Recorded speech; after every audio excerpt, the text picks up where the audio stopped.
Assalamualaikum warahmatullahi wabarakatuh. Perkenalkan, nama saya Vira Devianti Kartikasari dari Prodi S1 Keperawatan.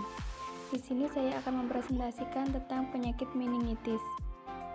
Definisi, meningitis adalah peradangan yang terjadi pada meningen, yaitu lapisan pelindung yang meliputi otak dan saraf tulang belakang.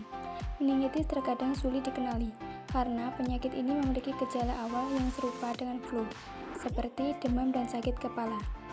Etiologi meningitis sebagian besar adalah agen infeksius, yaitu bakteri, virus, fungi, atau parasit. Bakteri yang dapat menyebabkan meningitis diantaranya adalah S. pneumoniae, P. aeruginosa, N. meningitidis, dan H. influenza. Virus yang dapat menyebabkan meningitis misalnya enterovirus, paroxyvirus, West Nile virus, dan human herpes virus.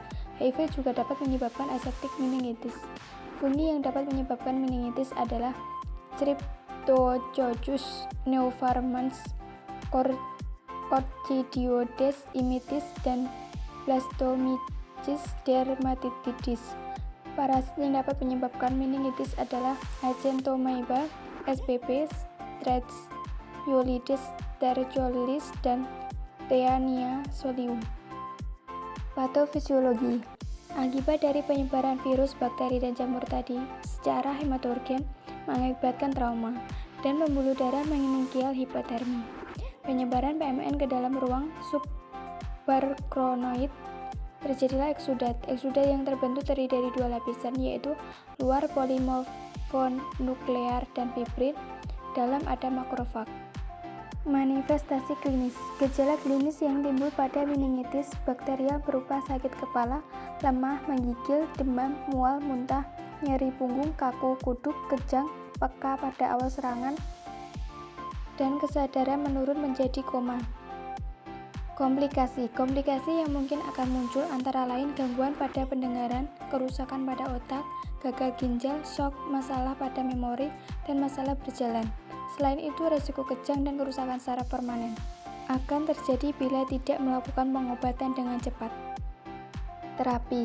Yang pertama, ada terapi antibiotik adalah cefalosporin generasi ketiga seperti cefotaxime dan ceftriaxone.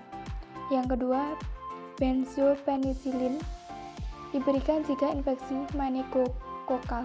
Ketiga, meningitis disebabkan oleh pneumococi atau Haemophilus influenza tipe B adalah 10-14 hari atau benzopenicillin. Keempat, ada rifampicin diberikan untuk pasien dengan infeksi hemophilus. Yang kelima, benzopenicillin dan gentamicin atau cefotaxime sendiri diberikan selama 14 hari untuk meningitis yang disebabkan oleh infeksi Streptococcus grup B. Keenam, aciclovir. Aciclovir mengobati infeksi virus hepatitis diberikan pada awal perjalanan infeksi. Yang ketujuh, canciclovir efektif untuk infeksi cytomegalo. Prognosis. Walaupun sudah dapat didiagnosis sejak dini dan dilakukan tata laksana dengan tepat, masih terdapat 8-15% pasien yang meninggal dalam 24-48 jam dari onset. Pada kasus meningitis yang tidak ditata laksana, angka kematian dapat meningkat sampai 50-80%. Terdapat 10-20% penyintas meningitis mengalami sekuler permanen seperti kerusakan otak, kehilangan pendengaran, atau disabilitas fungsional. Sekitar 14% pasien akan mengalami gangguan pendengaran dan 4% pasien mengalami hemiparesis. Asgab teoritis. A. Pengkajian. 1. Identitas pasien. Pasien bernama Ana R. lahir pada tanggal 1 Januari 2010, jenis kelamin laki-laki, suku Jawa, bangsa Indonesia. Di bawah ini ada data masalah dan etiologi, bisa dilihat. Ada data subjektif dan data objektif. Masalah dan etiologi juga.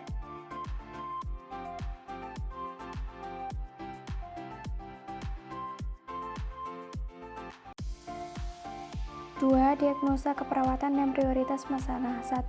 Hipotermia berhubungan dengan peningkatan produksi panas. 2. Hambatan mobilitas fisik. berhubungan dengan perkembangan terhambat. 3. Hambatan komunikasi verbal, berhubungan dengan defect anatomis. 4. Hambatan tumbuh kembang, berhubungan dengan gangguan neuromuskular.